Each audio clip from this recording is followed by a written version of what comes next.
ones for true false questions. So T, F, or O for open. Now,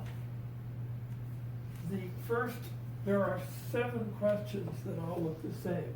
Whether a particular language class is closed under intersection. Now, it's true for regular languages, it's false for context-free languages. It's true for P languages, P type. It's not known for NP. So if NP equals P, then it's true. If it's not, well, I'm not sure whether we can prove that it would be false, but certainly it's not known. P-space languages are closed under intersection. So recursive languages. Recursively enumerable languages are not. Like the complement, the intersection of 2 recursively enumerable languages could be empty, for example. No, it could be, actually could be anything. Wait, the intersection of 2 recursively enumerable languages. Oh, goodness. That one's true, isn't it?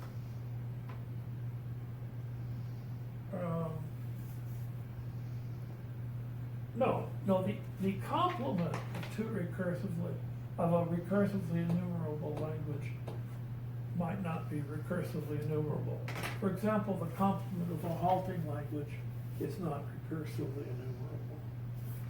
All right, so now we'll go over to 8. Language generated by a regular general grammar is recursively enumerable.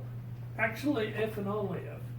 It's recursively enumerable if and only if it's generated by a general grammar, also called an unrestricted grammar.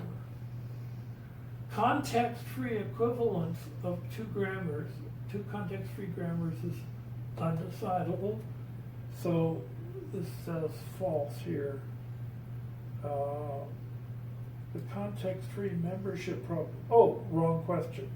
The context-free membership problem, like if you're given a context-free grammar, is a particular string generated by that. And the question is it undecidable? And that's false. There we go. It's not context-free grammar equivalence. That's a different question. Now, is the factoring problem co-NP? Well, that's actually known. We don't know whether it's P, but we do know it's co-NP.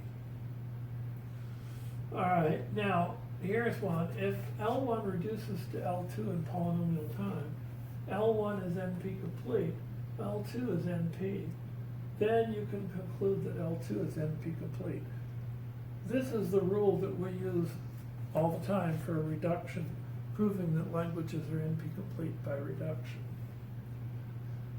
All right, now this says there's a unique leftmost derivation for every context-free grammar, every string generated by it.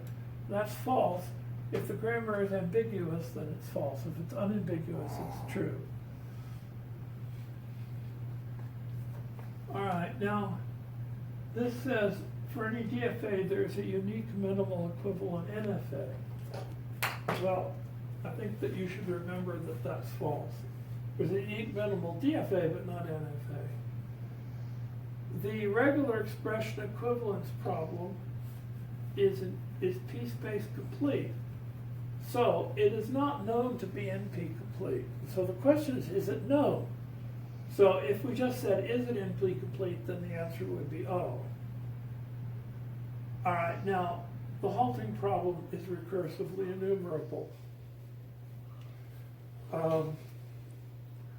The union of any 2 context-free languages is context-free. The context-free class of those context-free grammars is closed under union.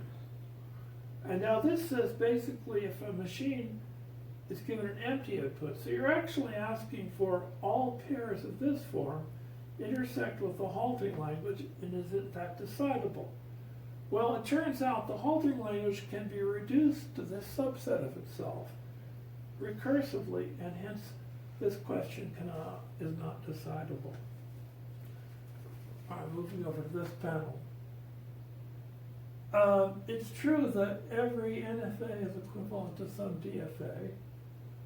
It is not true that every NPDA is equivalent to a DPDA. That's simply false.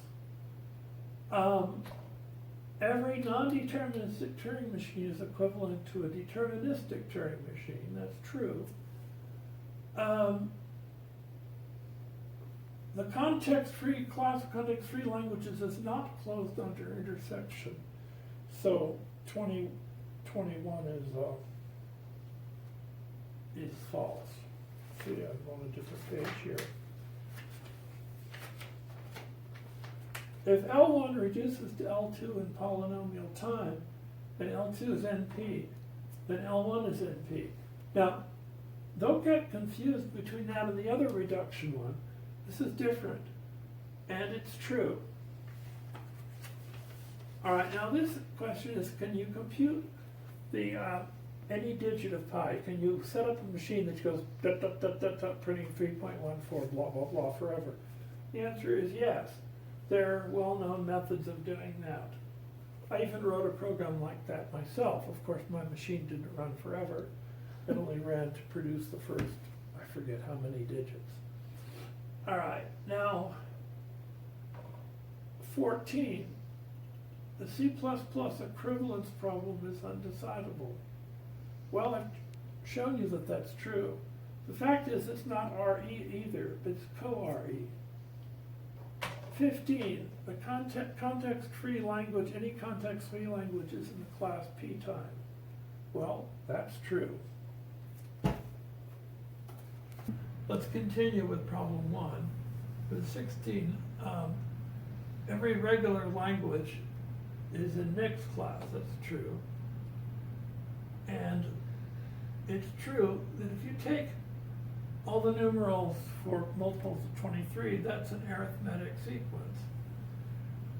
Any arithmetic sequence, the numerals form a regular grammar, regular language. But what's interesting is the converse is also true. If you have any sequence of numerals, then that set of numerals is a regular language if and only if the sequence is a union of finitely many arithmetic sequences. All right, now, if we look at this problem here, that proves that this one is not all the numerals for prime numbers can't be regular because it can't contain any infinite arithmetic sequence because the set of numerals for prime numbers contains arbitrarily large gaps. All right, 29. Any context-free language can be parsed by a PDA. Now, if I say NPDA, it's the same as saying PDA. The answer is true. Take number 30. Suppose we know that P equals NP, like somebody proved it next year. Now, you know what one-way coding is.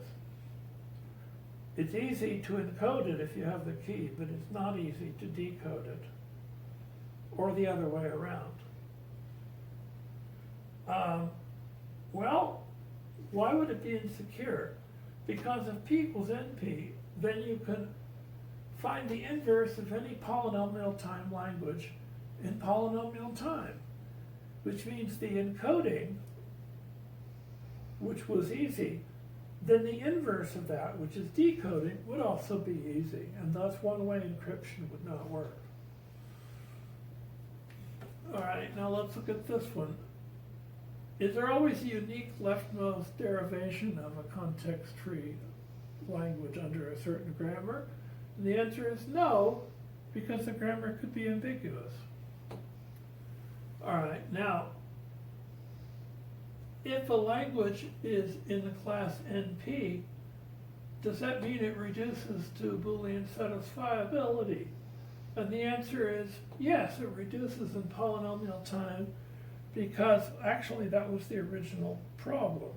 It's in sat as NP complete because of this property. 38. That one's true because the context-sensitive membership problem is known to be P space complete. So that means the language is p-space complete if and only if there is a polynomial time reduction to some context-free language. Here we have 34. Well, I'm not sure we ever talked about that. However, the halting problem is not just recursively enumerable, it's recursively enumerable complete, meaning that if there is any RE language, it can be reduced, not in polynomial time, but it can be reduced recursively to all the halting problems. All right, 35. Boolean satisfiability is P complete. Now this is not the same as SAT. P complete means there is a, if you have any member of, no sorry, Boolean SAT is P complete in the sense that every Nix class language reduces to it in Nix class time. No, every polynomial language reduces to Boolean satisfiability with a reduction which can be computed in polylogarithmic time with polynomially many processors. So that's what we mean by a Nix class reduction. The question here is, what class accepts context-free language? The answer is push-down automata. Turing machines accept the class of recursively enumerable languages. Number 4, you're supposed to find two separate leftmost derivations for this string. Well, they're almost exactly the same. They just start out differently. This goes IS, this goes ISES, but then when we replace these two, we replace S by IS, or replace this S by ISES, either way we wind up in the same place. All right, now we keep going here, using that, we wind up there. All right, now problem 5 is defined the NFA with 5 states, which accepts the language described by this regular expression. Well, you can see this really means all strings of A's and B's where the fourth from the last symbol is A. So we can have any number of A's and B's, then we have an A, but then we have to have exactly 3 more symbols. So that's pretty clear. Now this, of course, you can write a DFA for this, but it'll require more states. How many more? Well, I believe the answer is 16. All right, now problem number 6. I said all strings that contain a substring ABA or CAA. Now that means that a regular expression would be this. All right, now I said there would be one with 6 states, and then I changed it to 5 because I erroneously thought you could combine these 2 states, but you cannot. Now, if you have a B here, I neglected this. If you have a B here, that goes here. This is where they're different. A B on CAB takes you to this state, but a B here takes you over to that state. Now you might wonder what those labels mean. Well, this label means the last symbol was an A. Well, this means the last symbol was a C. This means the last 2 symbols were CA. And this means that the last 2 symbols were AE, AB. And this means the last symbol was B, but it's not true that the last 2 symbols are AB. This means it's A, the last symbol is A, but the last 2 symbols are not CA. That's what those labels mean. Anyway, that's 6 states and is a minimal DFA for that.